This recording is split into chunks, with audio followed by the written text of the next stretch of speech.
बाबरी मस्जिद को गिराया गया तो वो विष्णु हरि इंस्क्रिप्शन दीवारों से मिला। तो वो जो शिलालेख है वो कहता है फियर ऑफ वेस्टर्नर्स, पश्चिम से जो लोग आ रहे थे उनका डर।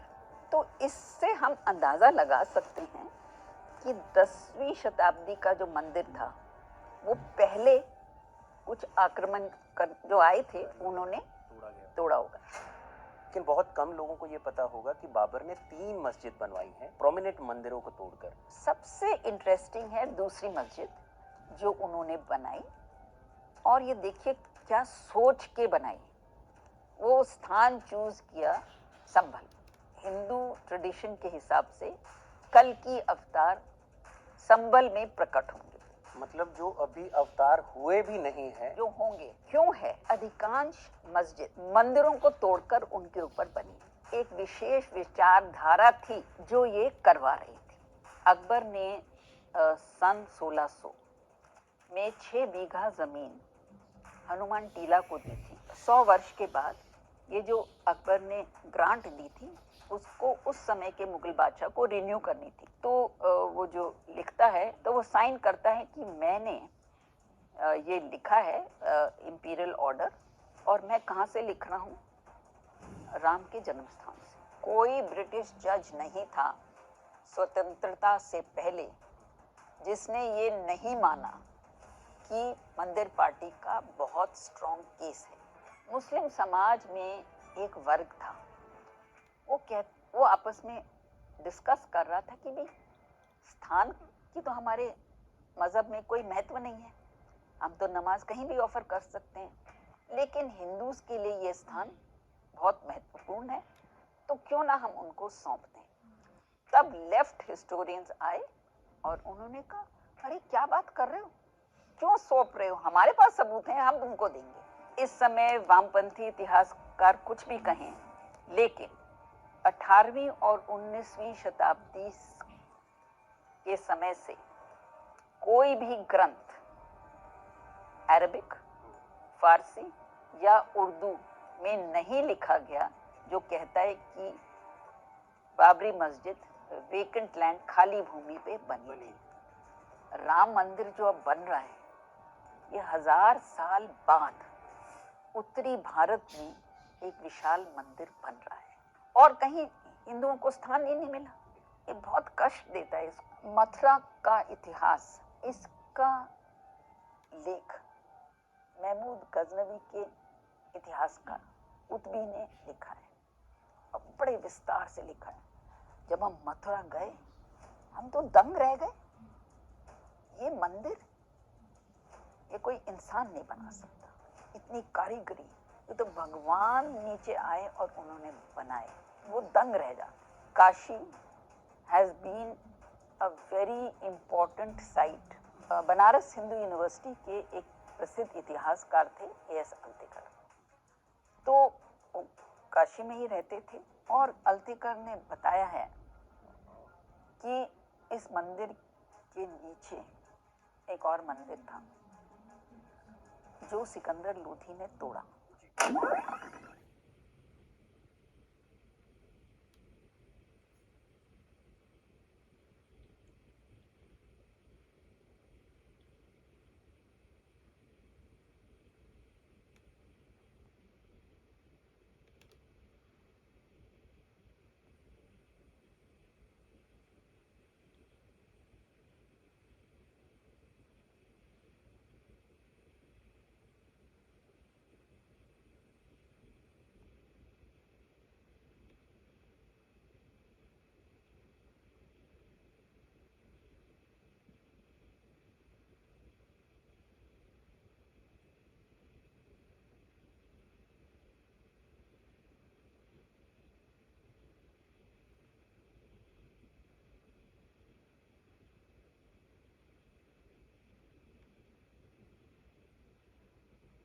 तक राम भक्तों द्वारा एक आंदोलन चला कि राम मंदिर को मस्जिद की जगह पर ही पुनः स्थापित किया जाए।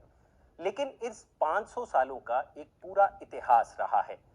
16वीं और 18वीं शताब्दी में जो यहाँ पर फॉरेन से आए हुए लोग थे, उन्होंने इस पूरे अयोध्या में क्या देखा, उसके बारे में क्या लिखा, इसके बारे में भी लोग चर्चा करते हैं।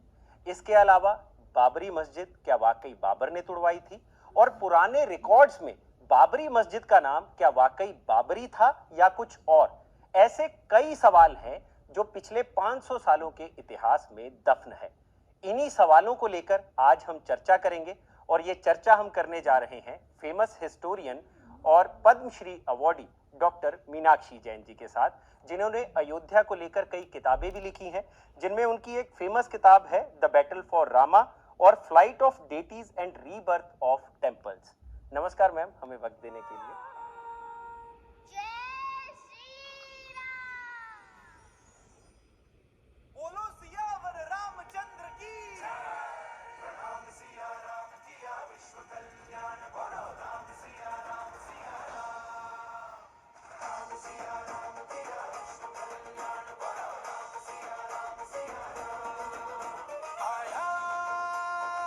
खुशियों का दिन सुहाना, लौटा है अपना रामा, अयोध्या फिर से सजा।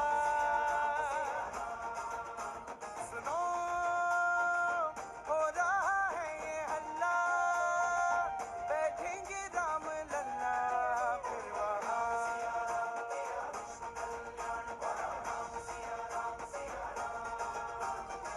हर हर हर दर पे दिया तू जला दे, चल थल सरहद पे भगवान लहरा दे। आया है छाया है मन में समाया है, यहाँ भी वहाँ भी जाए तू जहाँ भी गूंजे खिला।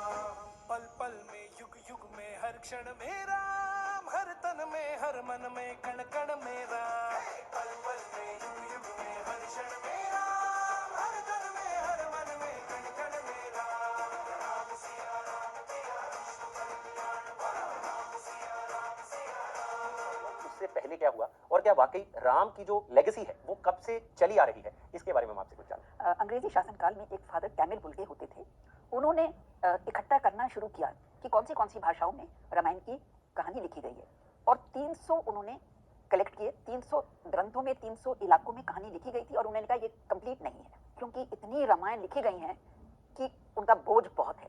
तो ये हमको बताता है कि कितनी प्रसिद्ध ये कहानी थी, और इस कहानी ने जो राम का जीवन है, इसको लोगों ने इस तरह छुआ कि हमारे इतिहास में वाल्मीकि रामायण के बाद अब तक कोई समय नहीं है जब हमारे को अपने जीवन में, राष्ट्र के जीवन में रामायण से प्रेरणा नहीं मिली हो। और मैं आपको उदाहरण देना चाहूँगी। एक हमारे पास 2500 साल पहले का एक टेराकोटा मिला है। टेराकोटा मतलब मिट्टी का बना होता है, और हमको नहीं पता कितने हजारों नष्ट हो गए, क्योंकि ये चीज़ें इतने आक्रमण हुए भारत में। तो ये जो छोटा सा टेराकोटा है आपके मोबाइल से छोटा है, और एक दृश्य दिखा रहा है कि रावण सीता का अपहरण कर रहे हैं, और सीता अपने गहने गिरा रही है इस उम्मीद में कि कोई उनके गहने को फॉलो करके उनको ढूंढ पाएगा। ये 2500 साल पहले की बात, और ये टेराकोटा है, पत्थर का नहीं है। तो आप इमेजिन करिए कि ऐसे कितने टेराकोटास होंगे जो खत्म हो गए। लेकिन मेरा प्रश्न ये है कि जिसने ये टेराकोटा बनाया उसके ऊपर तो कुछ लिखा नहीं था। उसको पूरा यकीन था कि जो साधारण व्यक्ति इसको देखेगा एकदम उसको पता चल जाएगा ये क्या दृश्य है। तो इमेजिन करिए पॉपुलैरिटी। और पहली जो हमारे को टेराकोटा मिलती है जिसमें राम को दिखाया जाता है, वो अब भारत में नहीं है, वो विदेश में है, और वो भी छोटी सी है, और उस पे राम के वस्त्र पे राम लिखा है ब्राह्मी स्क्रिप्ट में। इसमें कोई संदेह नहीं है कि भाई ये राम है, क्योंकि वो लिखा हुआ है कि ये राम है। So these are some very very interesting, there many like this. Kalidas का नाम सबने सुना होगा। कालिदास एक माना जाता है कि वो वाल्मीकि के बाद सबसे प्रसिद्ध कवि थे उस समय तक, और उन्होंने रघुवंशा लिखी, और वो गुप्ता वंश के दरबार में कवि थे, और गुप्ता वंश के जो सम्राट थे उनकी बेटी का विवाह बकटका वंश में हुआ था, और उस बेटी के बेटे ने सेतु ग्रंथ लिखी। तो आप इमेजिन करिए कितना हमारे पास सबूत है कि इसकी कितनी पॉपुलैरिटी थी, कितना इसका स्प्रेड हो रहा है। तो जो हम राम मंदिर की बात सुनते हैं अयोध्या में कि राम मंदिर कभी हुआ करता था, तो ये कब की बात है, कब से हमें हिस्ट्री में ये चीजें मिलती हैं कि कोई मंदिर था और बाद में उसको तोड़ा? इसमें हमको एएसआई की रिपोर्ट पर ध्यान देना पड़ेगा। एएसआई मतलब आर्कियोलॉजिकल सर्वे ऑफ इंडिया। 2007 में इलाहाबाद हाई कोर्ट के आदेश पर आर्कियोलॉजिकल सर्वे ऑफ इंडिया ने वहां पर खुदाई की और उन्होंने देखा कि उस स्थान पर जो अर्लीस्ट है वो सेकेंड मिलेनियम बीसी। तो आप इमेजिन करिए। और दूसरी बहुत इंपॉर्टेंट बात एएसआई के एक्सकवेशन ने दिखाई कि वहां पर उस स्थान पर कभी भी किसी राजा या किसी मंत्री या किसी ऑर्डिनरी आदमी का घर नहीं बना। It was always sacred land. वो पवित्र स्थान था और उसके ऊपर एक के बाद एक पवित्र बनते गए, जैसे कि शिवलिंग का हमारे को मिला है। और जो उनको पहला मंदिर 10th सेंचुरी में मिलता है, 10th सेंचुरी में मिलता है। एएसआई रिपोर्ट कहती है कि वो मंदिर ज्यादा दिन नहीं रहा। अब वो स्पष्ट नहीं करती कि ज्यादा दिन वो मंदिर क्यों नहीं रहा।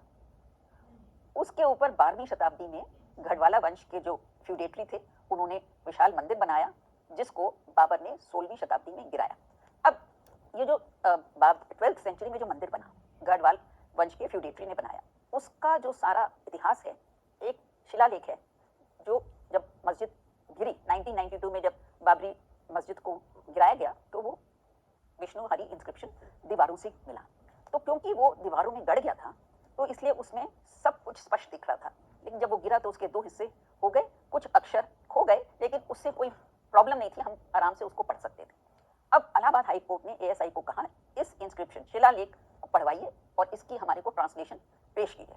तो जो भारत के बहुत प्रसिद्ध एपिग्राफिस्ट हैं एपी केवी रमेश, उन्होंने पढ़ा और वो उसकी जो उन्होंने जो पढ़ा है, जो उन्होंने ट्रांसलेट किया है, उसके ऊपर आज तक किसी ने कोई विवाद नहीं किया। तो वो एक्सेप्टेड ट्रांसलेशन है।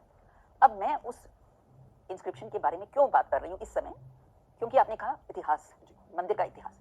तो वो जो शिलालेख है वो कहता है पश्चिम से जो फियर ऑफ वेस्टर्नर्स, पश्चिम से जो लोग आ रहे थे उनका डर। तो इससे हम अंदाजा लगा सकते हैं कि 10वीं शताब्दी का जो मंदिर था वो पहले कुछ आक्रमण कर जो आए थे उन्होंने तोड़ा होगा, क्योंकि हमको याद रखना है कि बाबर 16वीं शताब्दी में आए और महमूद गजनवी के संतान 1020 के करीब 11वीं शताब्दी में आए। सो अब हम मंदिर की बात कर रहे हैं और मंदिरों की बात करेंगे। हमको अपने आप को एक प्रश्न पूछना चाहिए। लोग हैं, उनकी संख्या कम होती जा रही है हर रोज, लेकिन उन्होंने ये कहा कि भाई बहुत अन्याय हुआ है। मेरा सिर्फ ये प्रश्न है कि क्या भारत में भूमि की, जमीन की कमी थी? मस्जिदों को तो कहीं भी बना सकते थे, लेकिन क्यों है कि अधिकांश मस्जिद मंदिरों को तोड़कर उनके ऊपर बनी? चाहे आप मथुरा देखें, चाहे आप काशी देखें, सोमनाथ देखें, मतलब कि अनगिनत। मतलब कि हिंदू समाज के जो वीर संतान हैं, उन्होंने उनको कोई इनाम नहीं मिल रहा था, उन्होंने अपने जीवन को बलिदान करा इन स्थानों को मतलब बचाने के लिए। तो प्रश्न ये उठता है कि ये नौबत क्यों आई? मंदिर वहीं पे रहने देते, मस्जिद कहीं और बना सकते थे। तो इसलिए जब हम इस विषय पर बात करते हैं, सोचते हैं इसके बारे में, तो हमको ध्यान रखना चाहिए कि एक विशेष विचारधारा थी जो ये करवा रही थी। सोमनाथ है, अगर मैं मान लूं कि पहली बार धन के लिए उस पर आक्रमण किया, तो सोमनाथ मंदिर 6 बार बना। तो हर बार तो कोई धन दौलत थी नहीं ना, वो तो जो भक्त थे वो छोटे छोटे मंदिर बना रहे थे, क्योंकि उनको डर था कि अब दोबारा टूटेगा। तो छोटे छोटे मंदिर बना रहे थे, लेकिन उनको ये था कि हमारे जो देवता हैं उनका मंदिर होना चाहिए। हम ये मान नहीं सकते कि हमारे देवता का मंदिर ना हो। तो ऑर्डिनरी लोग, कोई राजा वगैरह नहीं थे, साधारण लोग थे जिन्होंने मंदिर दोबारा बनाए, तीसरी बार, चौथी बार, हर बार वो टूटे। पहली बार अगर मैं ये मान लूं आर्गुमेंट कि पैसे के लिए, जो बिल्कुल गलत है। अब आप मुझे बताइए कि 2000 में बामियान बुद्धा को क्यों डिस्ट्रॉय किया गया? वहां पे ना कोई पूजा हो रही थी, ना वहां पे कोई धन दौलत थी। ठीक है, बामियान बुद्धा के बारे में अगर किसी को नहीं पता तो ये अफगानिस्तान की हम बात कर रहे हैं, जब तालिबान ने बड़ी बड़ी बुद्ध प्रतिमाओं को तोड़ा था। वो जो अफगानिस्तान का इलाका है, वहां पर प्राचीन समय में बौद्ध धर्म बहुत फैला था। और जो चाइनीज ट्रैवलर्स हैं, जैसे ह्यून सेंग, वो अफगानिस्तान होके आए, तो उन्होंने बताया कि कितनी देवी मंदिर हैं, बुद्ध का बताया। तो जैसे तुर्की आक्रमण की वजह से अफगानिस्तान का जो कैरेक्टर है, रिलीजियस कैरेक्टर, वो चेंज हो गया। आपको हैरानगी होगी शायद कि एक समय में काबुल हिंदू शाहीज का की राजधानी था, एपिसेंटर था, कैपिटल। तो मतलब in the sense that it's very difficult, एक जो स्थान है उसका नेचर कैसे बदल सकता है over time. Afghanistan is one example. तो ये बुद्धास को, क्योंकि इट्स द सेम विचारधारा जो काम चल रही, अफगानिस्तान की हम बात आई ही है तो एक हम ये भी सुनते आ रहे हैं कि कई लोग ये भी दावा करते थे कि जो राम थे वो तो अफगानिस्तान में पैदा हुए थे। ये कहाँ से आती है बातें, क्या था ये? प्रॉब्लम ये थी कि जब ये राम मूवमेंट इतना जोर पकड़ ली, तब हमारे इतिहासकारों का एक गुट था, उनको इस संस्कृति और सभ्यता से लगाव नहीं है वो तो, लेकिन एक अगर मैं कह सकूं नफरत सी भावना है। तो उनको भारत में कुछ नहीं था, भारत का अपना, राम बाहर से थे, संस्कृत बाहर से आई, सरस्वती बाहर की थी, सब कुछ बाहर का था, तो उनके ऊपर कोई विशेष ध्यान देने की कोई जरूरत नहीं है। वाल्मीकि रामायण जो सबसे पहली राम कथा है, राम की कथा पहली बार वाल्मीकि ने रची है, तो उसमें स्पष्ट लिखा है कि अयोध्या राम का जन्म स्थल है। मॉस्क के पिलर में बंधी हुई थी। Shocking right? ये उतना ही शॉकिंग था सुप्रीम कोर्ट के लिए भी, जब एएसआई ने जजेस को ये बताया कि इस्लाम में आरती और उसमें यूज होने वाले बेल का कोई कॉन्सेप्ट ही नहीं है, जबकि हिंदुइज्म में बेल काफी इंपॉर्टेंस रखता है और मोस्टली आपको हर मंदिर में दिखने मिल जाएगा। तो इस प्रूफ को भी सुप्रीम कोर्ट को कंसीडर करना पड़ा। प्रूफ नंबर 3, पिलर्स विद कलश स्कल्पचर। अब अगला प्रूफ कुछ ऐसा दिखने वाला कलश है जो बाबरी के पिलर्स में बनाया हुआ था और पूरे मस्जिद में ऐसे इन टोटल 12 पिलर्स थे जहां पर हिंदू देवी देवताओं के डिजाइन्स और उनसे रिलेटेड स्कल्पचर्स मिले, जिनका डायरेक्ट लिंक 11th सेंचुरी से 12th सेंचुरी के राम जन्मभूमि मंदिर से था। प्रूफ नंबर 4, मस्जिद डोम हैड लोटस। सिर्फ पिलर ही नहीं, बाबरी मस्जिद के मेन डोम के सेंटर में भी कुछ ऐसा दिखने वाला लोटस बना हुआ था। अगेन ये आप जानते होंगे कि लोटस हिंदुइज्म में स्पिरिचुअल एनलाइटनमेंट से जोड़ा जाता है। इवन गॉडेस लक्ष्मी भी लोटस पर ही वास करती है और भगवान विष्णु भी लोटस पर ही विश्राम करते हैं। पांचवा और एक ऐसा प्रूफ जिसको कोई भी आम इंसान आसानी से देखकर बता सकता था, वो है ये बाबरी मस्जिद का मेन गेट, जिसके आर्क्स पर क्लियरली श्री राम जन्मभूमि मंदिर लिखा हुआ था। सो ये सब तो सुप्रीम कोर्ट के सामने रखे हुए आर्कियोलॉजिकल एविडेंसेस थे जो खुदाई या डेमोलिशन के बाद एएसआई को मिले थे। बट अब बात करते हैं लिटरेरी सोर्सेज की, जिसके proofs mostly non Hindu sources से लिए गए थे। इनफैक्ट सुप्रीम कोर्ट ने खुद मुगल्स और ब्रिटिशर्स के ही स्क्रिप्चर्स को यहां पर कंसीडर करके डिसीजन लिया। So starting with proof number 1, Guru Nanak ji की बायोग्राफी जन्म साखी। इसमें गुरु नानक जी अपने डिसाइपल मर्दाना को बताते हैं कि जब साल 1500 में वो अयोध्या आए थे, तब उन्होंने अयोध्या की सरयू नदी में नहाकर राम जन्मभूमि मंदिर में दर्शन किया था। प्रूफ नंबर 2, तुलसीदास जी की बुक तुलसी दोहा शतक। तुलसीदास जी इसमें बताते हैं कि साल 1528 के गर्मी के मौसम में कुछ बाहर से आए फॉरेन इन्वेडर्स ने अयोध्या के राम जन्मभूमि मंदिर को तोड़कर वहां पर मस्जिद बनाया और इसी दौरान इन्वेडर्स ने वहां के कई हिंदूज को जान से मारा, which again प्रूव कि वहां पर मंदिर था। Proof number 3, foreign travelogue. Court में सिर्फ इंडियन लिटरेरी प्रूफ्स को ही कंसीडर नहीं किया गया। सुप्रीम कोर्ट ने विलियम फ्रिंच और टिफिन थैलर जैसे फॉरेन ट्रैवलर्स के ट्रैवल लॉग्स, यानी कि जैसे आज घूमते समय लोग ट्रैवल ब्लॉग्स रिकॉर्ड करते हैं, वैसे ही पहले के ट्रैवलर्स अपने ट्रैवलिंग के दौरान अपने ऑब्जर्वेशंस को बुक में लिखा करते थे। इन्हीं ट्रैवलर्स में से एक थे ब्रिटिश ट्रैवलर विलियम फिंच, जिन्होंने अपनी book early travels in India 1583 से 1619 के बीच में लिखी है। और जब वो 1608 में अपने अयोध्या विजिट के लिए गए तो उन्होंने ये मेंशन किया कि वो एक रामकोट नाम की जगह पर गए और तब उन्होंने देखा कि वहां पर रामचंद्र का कैसल यानी कि महल हुआ करता था, जिसके कुछ अवशेष अभी भी बचे थे। विलियम फिंच भी ये मेंशन करते हैं कि आज भी कुछ ब्राह्मण्स वहां पर परिक्रमा करते हैं और सेम कुछ इसी टाइप का मेंशन एक ऑस्ट्रियन ट्रैवलर टाइफिन थैलर ने भी अपने ट्रैवलॉग में किया है कि मुगल्स ने सरयू रिवर बैंक पे सिचुएटेड मंदिर को तोड़ा था, जहां अभी भी हिंदूज द्वारा पूजा पाठ किया जाता है। Proof number 4, British government official document. British rule के टाइम एएसआई के first director general Alexander Cunningham ने अवध प्रोविंस के ऑफिशियल डॉक्यूमेंट में कहा है कि अयोध्या में जन्म स्थान वाले जगह पर एक बड़ा मंदिर हुआ करता था, जिसके कॉलम्स को यूज करके बाबरी मॉस्क बनाया गया। इवन साल 1886 में फैजाबाद डिस्ट्रिक्ट के जज कर्नल जेईए शामियर के पास एक केस आया जिसमें महंत रघुवीर दास जी ने उनसे ऑलरेडी पूजा हो रहे जगह पर मंदिर बनवाने की रिक्वेस्ट की। इस रिक्वेस्ट पर जज शामियर ने खुद पर्सनली वहां पर जाकर जांच की, जिस जांच के ऊपर उन्होंने ऑफिशियली लिखा भी है कि अनफॉर्चुनेटली मस्जिद हिंदूज के सीक्रेट जगह पर बनाया गया है। अब बात करते हैं प्रूफ नंबर 5 की, मुगल बादशाह औरंगजेब की ग्रैंड डॉटर के द्वारा लिखा गया लेटर। साल 1707 में औरंगजेब की ग्रैंड डॉटर ने मुस्लिम राजाओं को ऑर्डर दिया कि वो हिंदूज के ऊपर एग्रेसिवली जिजिया यानी रिलीजियस टैक्स अप्लाई करें और उनकी मूर्ति पूजाओं को रोके। कुछ उस तरह से जैसे मुगल राजाओं ने 3 मेजर मंदिर जैसे अयोध्या का राम मंदिर, काशी का विश्वनाथ मंदिर और मथुरा के कृष्ण मंदिर को तोड़ा था। इस लेटर की रिकॉर्ड सुप्रीम कोर्ट को मुगल एरा के इस्लामिक राइटर नसीर बहादुर की बुक सहीफा-ए-जहाल में मिला। इस तरह के total 533 evidences proofs supreme court को दिए गए, जिसे कंसीडर करते हुए at the end supreme court ने वहां पर मंदिर बनाने के फेवर में डिसीजन लिया। इवन एट प्रेजेंट भी मंदिर बनाते टाइम जब फाउंडेशन के लिए खुदाई की जा रही थी तो ऐसे टाइप के ढेरों आर्कियोलॉजिकल स्कल्पचर्स मिले हैं जो हिंदुइज्म से रिलेटेड है। इनको अब सरकार अयोध्या में बनने वाले म्यूजियम में रखने वाली है। अब यू नो व्हाट फ्रेंड्स, ये 500 साल पुराना केस क्लोज ही हुआ था कि एक नई कंट्रोवर्सी आ गई। जो एट प्रेजेंट राम मंदिर बन रहा है, इसको अब रूलिंग पार्टी के ऑपोजिशन वाले वेस्ट ऑफ मनी बता रहे हैं। भूख लगेगा तो मंदिर जाइएगा। लेकिन यहाँ पर एक इंटरेस्टिंग पॉइंट है जो शायद वो मिस कर रहे हैं कि इस मंदिर को बनाने के पैसे ना तो लोगों से आए और ना ही सरकार से। तो अब सवाल आता है कि फिर ये मंदिर बना किसके पैसे से? Well, prominent Hindi news outlet Amar Ujala में पब्लिश एक रिपोर्ट के हिसाब से राम मंदिर बनाने का टोटल एस्टिमेटेड कॉस्ट पहले 900 करोड़ रखा गया था, बट लोगों के थ्रू 3600 करोड़ से भी ज्यादा का डोनेशन आ गया, जिसकी वजह से श्री राम जन्मभूमि ट्रस्ट ने अपने पैसे बड़े ही smartly 3 banks, State Bank of India, Punjab National Bank और बैंक ऑफ बड़ौदा ने इन्वेस्टमेंट के लिए रख दिया और फिर इन्हीं बैंक्स में रखे गए पैसों से जो इंटरेस्ट आया उसी ब्याज से ये पूरा मंदिर बना हुआ है। और इसी वजह से ना यहाँ पर सरकार के पैसे यूज हुए हैं और ना ही डोनेशन के पैसे। बट आज जो भी ऑपोजिशन लीडर्स इसे वेस्ट ऑफ मनी बता रहे हैं, असल में इस मंदिर से देश की इकोनॉमी में एक अच्छा खासा पैसा आने वाला है और आना शुरू भी हो चुका है। राम मंदिर की वजह से अयोध्या में आज 5 स्टार होटल्स जैसे ताज, रेडिसन, आईटीसी ओपन हो रहे हैं। Confederation of all Indian traders का एस्टिमेट है कि राम मंदिर की वजह से अयोध्या में 1 लाख करोड़ का बिजनेस जनरेट होने वाला है, इकोसिस्टम क्रिएट होगा। इवन इंडिया टुडे में रिसेंटली पब्लिश्ड एक रिपोर्ट के हिसाब से राम मंदिर के प्राण प्रतिष्ठान के पहले ही अयोध्या में 20,000 लोगों को ऑलरेडी हॉस्पिटैलिटी इंडस्ट्री में जॉब मिल चुका है। इनफैक्ट मैं भी जब इस मामले में थोड़ा रिसर्च कर रहा था तो आई वाज शॉक्ड, 22 जनवरी के दिन शायद ही अयोध्या के कोई भी होटल में 1 नाइट स्टे का रेट 20,000 रुपए से कम है। आज इस मंदिर के कारण अयोध्या में एयरपोर्ट, हाईवे जैसे कई मेगा प्रोजेक्ट्स भी बने हैं, जिससे उस रीजन का ओवरऑल डेवलपमेंट हो रहा है। सो फ्रेंड्स, अब लेट मी आस्क यू, आपकी क्या राय है इस पूरे गुरु रामभद्राचार्य जी और राम मंदिर निर्माण में उनके अमूल्य योगदान की? आपको बता दूं, जगत गुरु जी का जन्म 15 जनवरी 1950 को हुआ। पैदा होने के 2 महीने बाद ही उनकी आंखों की रोशनी चली गई। वो न लिख सकते हैं, न पढ़ सकते हैं और न ही ब्रेल लिपि का उपयोग करते हैं। वो केवल सुनकर चीजें याद रखते हैं। मगर इसके बावजूद उन्होंने 22 भाषाओं में महारत हासिल की। वो इस समय भारत में तुलसीदास जी पर सबसे बड़े विशेषज्ञ माने जाते हैं।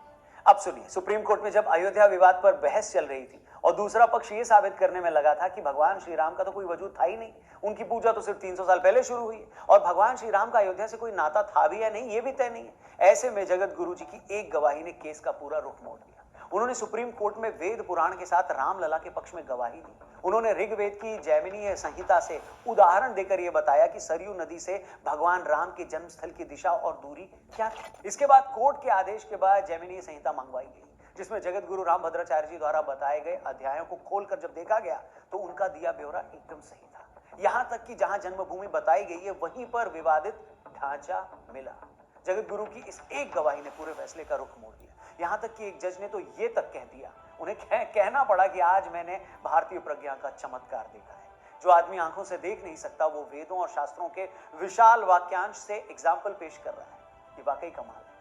दोस्तों आप ही बताइए, इससे ज्यादा अनुपम और दिव्य अनुभूति कोई हो सकती है? 2002 के इनफेमस गोधरा राइट सबसे मेजर थे। अब बाबरी के डेमोलिशन के बाद देश की रूलिंग और ऑपोजिशन पार्टीज ने दोनों साइड्स के बीच मीडिएशन करने की भी कोशिश की, बट किसी भी साइड ने कॉम्प्रोमाइज नहीं करना चाहा और वो सभी कोशिशें नाकामयाब रही। इसी दौरान यानी कि साल 2002 में फैजाबाद कोर्ट से राम जन्मभूमि केस को इलाहाबाद हाई कोर्ट में ट्रांसफर कर दिया गया। इलाहाबाद हाई कोर्ट के 3 बेंच जजेस ने आर्कियोलॉजिकल सर्वे ऑफ इंडिया को साइट को सर्वे करने के ऑर्डर्स दिए और उन्हें ये बात पता लगाने के लिए कहा कि क्या वहां पर वाकई में मंदिर था या फिर नहीं। अब कुछ सालों के इन्वेस्टिगेशन के बाद एएसआई का सर्वे पूरा हुआ और उन्होंने अपनी रिपोर्ट हाई कोर्ट को सौंप दी। इसी एएसआई रिपोर्ट को साल 2010 में इलाहाबाद हाई कोर्ट ने रेफर करते हुए एक प्रोमिनेंट वर्डिक्ट दिया। कोर्ट ने कहा कि एएसआई के हिसाब से जो उन्हें वहां पर एविडेंसेस मिले हैं उससे ये निर्णय लिया जा सकता है कि उस जमीन पर वाकई में पहले राम मंदिर मौजूद था। लेकिन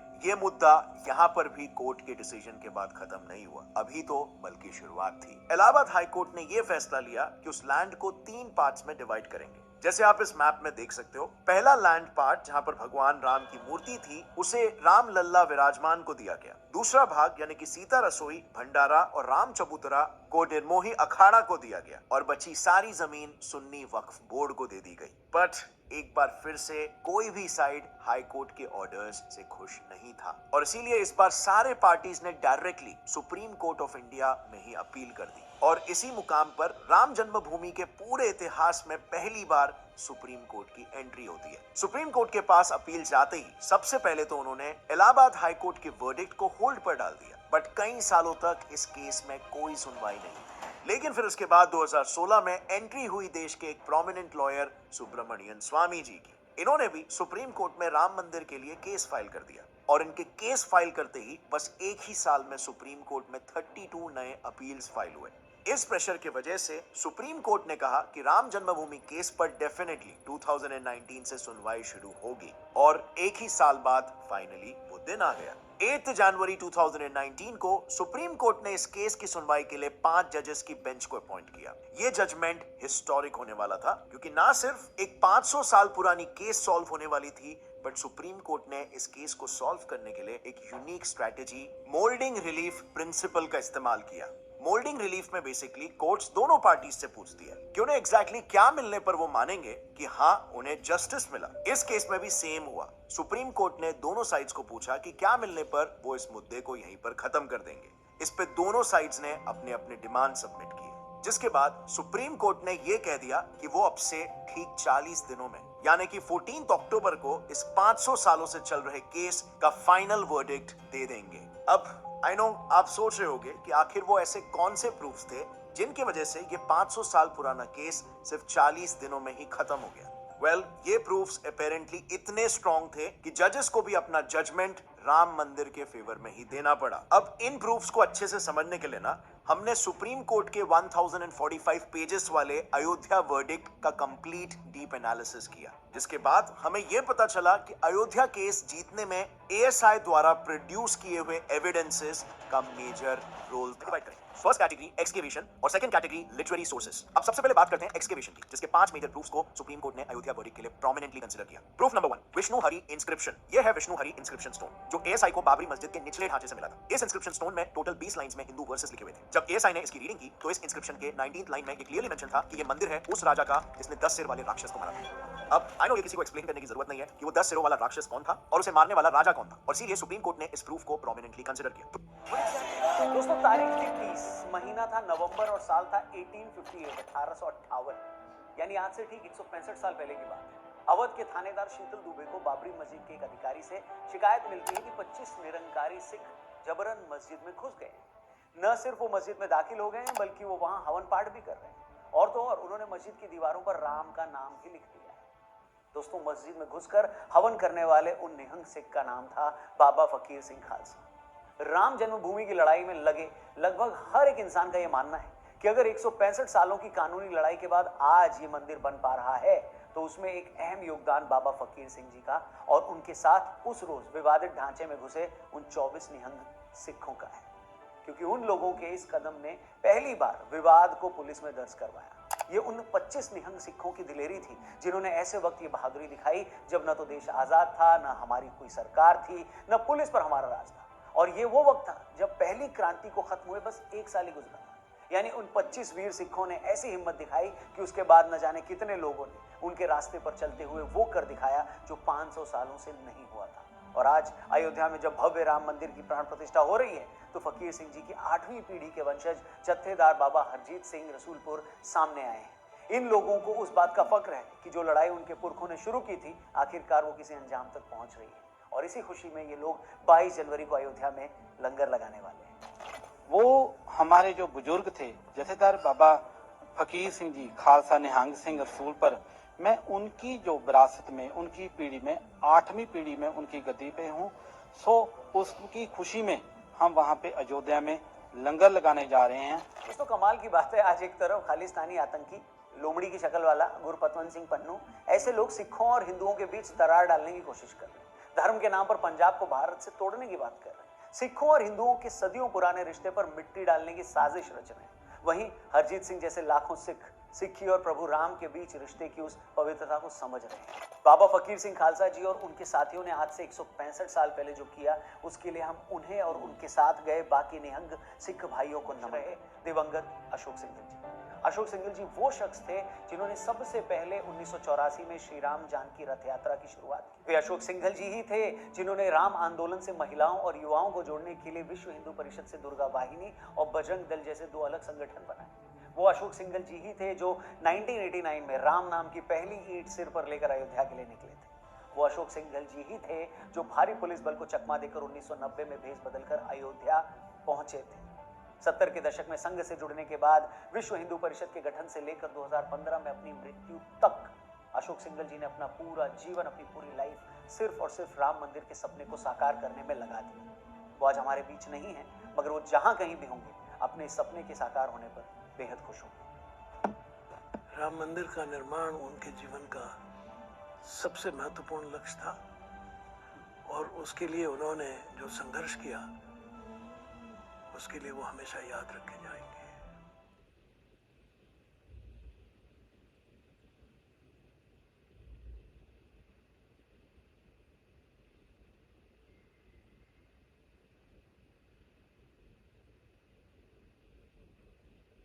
के पूर्व मुख्यमंत्री कल्याण सिंह साहब को भी कैसे भूल सकते हैं, जिन्होंने पिछली सरकारों की तरह कार सेवकों को रोकने के लिए गोली नहीं चलाई। भले ही इसके चलते उनकी सरकार चलेगी, मगर उन्होंने कार सेवकों का खून बहाने का पाप नहीं किया।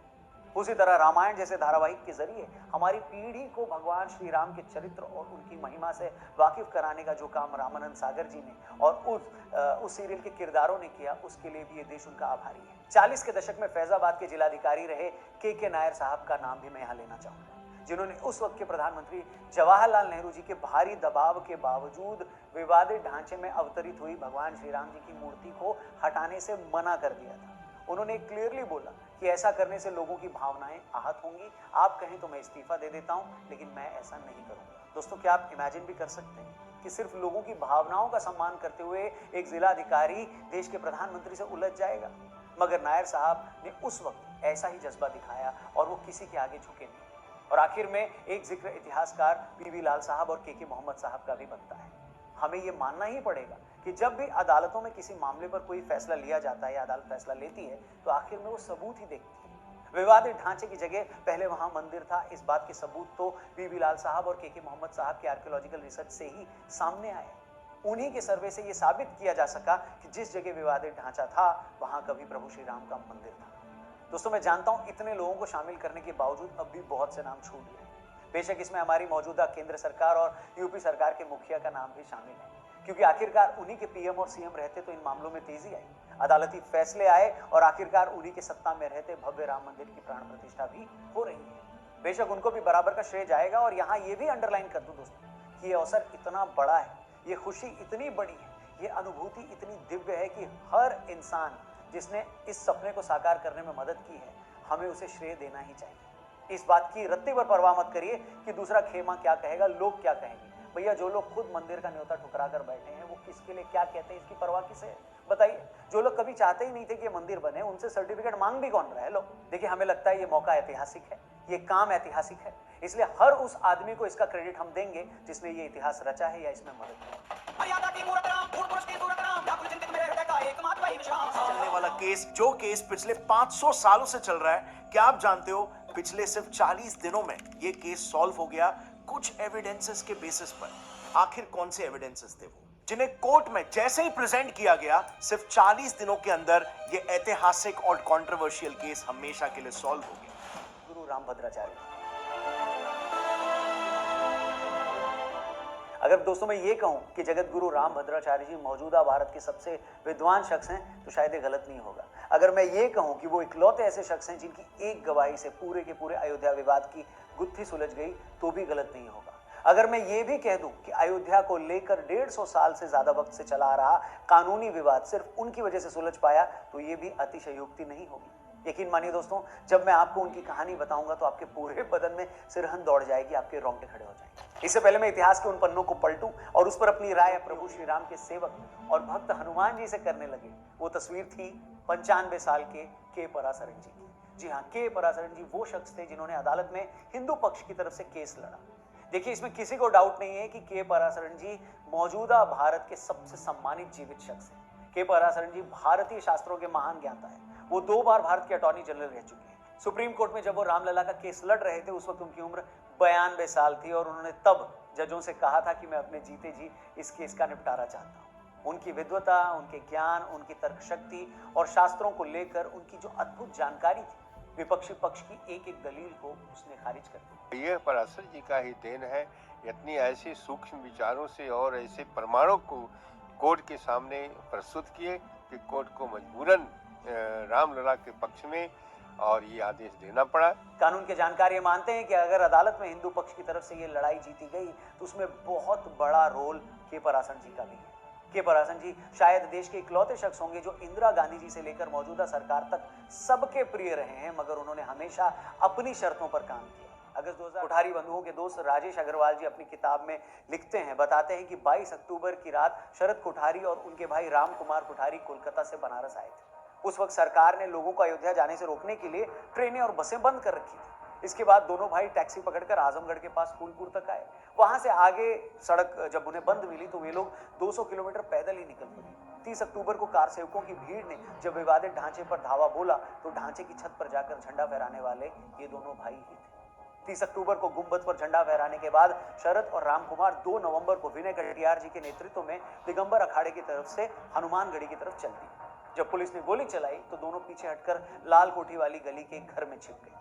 थोड़ी देर बाद दोनों बाहर निकले तो पुलिस ने उन पर फिर से गोली चला दी और उन्होंने वहीं दम तोड़ दिया।